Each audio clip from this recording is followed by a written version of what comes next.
umetokana na sababu mbalimbali.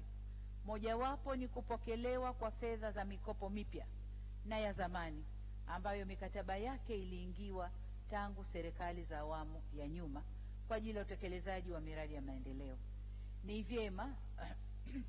Ni vyema tukafahamu kuwa mkopo unaweza kusainiwa leo, lakini fedha husika zikaanza kupokelewa baada ya maandalizi ya mradi kukamilika na mradi kuanza.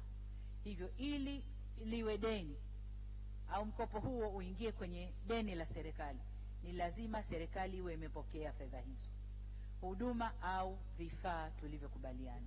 Hivyo ni vyema wananchi wakaelewa kuwa katika awamu ya 6 pamoja na kusaini mikopo mipya, lakini pia tumeendelea kupokea fedha za mikopo ambayo ilisainiwa katika vipindi tofauti na kuongeza kiasi cha deni la serikali. Kwa mfano, awamu ya 6 imepokea kiasi cha shilingi trilioni 11.3 ikiwa ni mikopo iliyosainiwa na awamu zilizopita.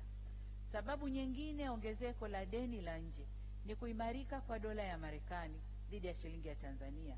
Kwa mfano, mwezi Machi 2021 kiwango cha kubadilisha shilingi ya Tanzania dhidi ya dola za Marekani kilikuwa shilingi 2298.5, wakati mwezi Machi mwaka huu 25 kiwango hicho kilikuwa 2650. Hivyo endapo deni la serikali litatajwa kwa shilingi za Tanzania, ni lazima lionekane limeongezeka.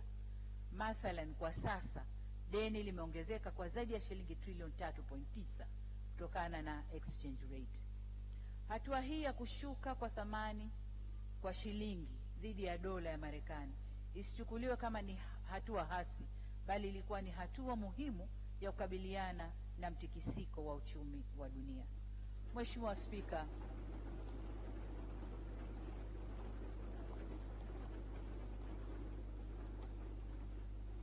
Spika, kuhusu mwenendo wa ulipaji wa deni la serikali, napenda kutaarifu kuwa malipo ya deni la serikali yamekuwa yakiongezeka kutoka shilingi trilioni 8.22 mwaka wa fedha 2021 hadi kufikia makadirio ya shilingi trilioni 14.20 kwa mwaka 2025-2026.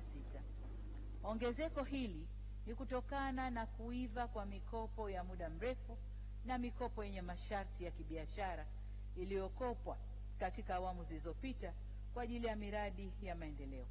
Aidha, kuongezeka kwa malipo ya deni hasa la nje kumesababishwa pia na mabadiliko ya mara kwa mara ya riba katika masoko ya fedha ya kimataifa kutokana na sababu mbalimbali zikiwemo athari za uviko 19 na uamuzi wa hazina ya Marekani kubadilisha viwango vya riba vya dhamana za serikali ya nchi hiyo. Mabadiliko hayo yalisababisha baadhi ya nchi zinazoendelea hasa Afrika kushindwa kulipa madeni kwa wakati.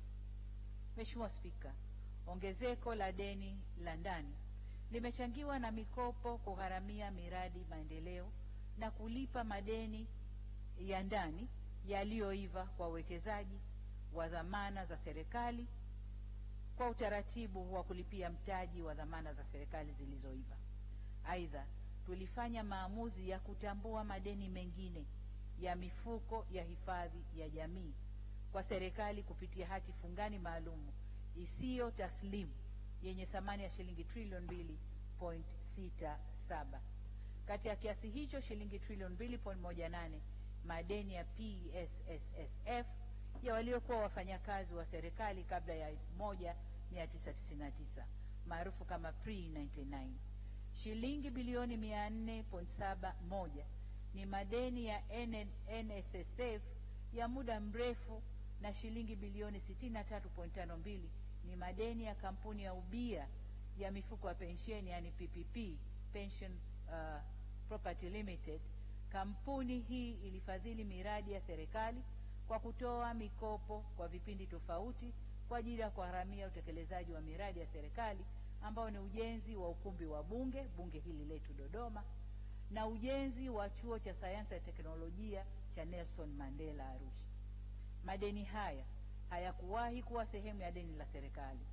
Kiasi cha shilingi trilioni 2.2 kilichobaki kinatarajiwa kuanza kutambuliwa ndani ya miaka mitatu ijayo kwa kuanza na mwaka 2025-2026 ambapo deni la kabla ya mwaka 1999 kiasi cha shilingi bilioni 600